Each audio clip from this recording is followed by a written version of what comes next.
আসসালামু আলাইকুম। আজকে আমরা সরল ও চক্রবৃদ্ধি মুনাফার পার্থক্যের দুইটা অঙ্ক করব।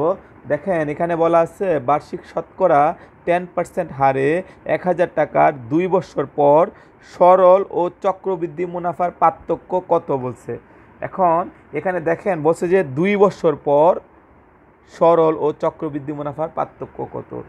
যদি 2 বছর বলা থাকে আমরা সূত্র ইউজ করব P into r/100 P into r/100। P হলো মূলধন কত ছিল?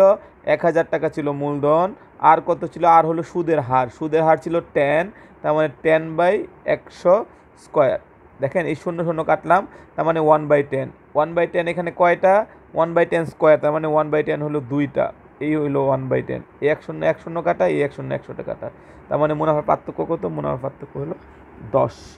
এখন দেখেন পরের অঙ্কটা দেখেন, বার্ষিক শতকরা 10 টাকা মুনাফায় 5000 টাকার 3 বছরের সরল ও চক্রবৃদ্ধি মুনাফার পার্থক্য।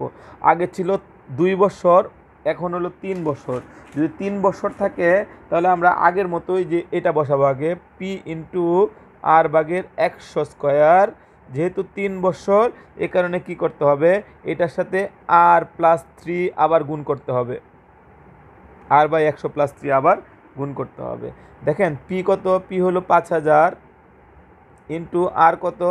আর হলো আপনার মুনাফার পার্সেন্ট কত? 10%, তার মানে 10/100 স্কোয়ার ইন্টু আবার আবার r/100। আর কত? আর ছিল 10/100, 10/100+3। বুঝতে পারছেন জিনিসটা? এখন এটার সমাধান আমরা করব। দেখেন এটা 5000 ইন্টু এটা কেটে দিই, তার মানে 1/10 দুইবার, 1/10 ইন্টু 1/10।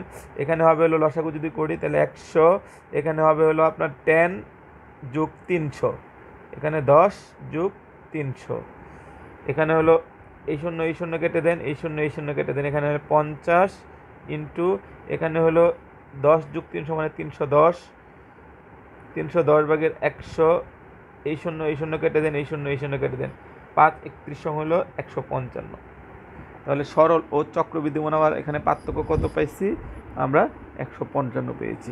দেখেন এখানে বলা ছিল 2 বছর, 2 বছর বললে আমরা লিখবো হলো 2 বছর পর সরল ও চক্রবৃদ্ধি মুনাফার পার্থক্য হলো পি r/100। আর যদি বলে 3 বছর পর, তাহলে আমরা পি r/100, তখন আমরা r/100 সাথে আবার 3 যোগ করে নিব।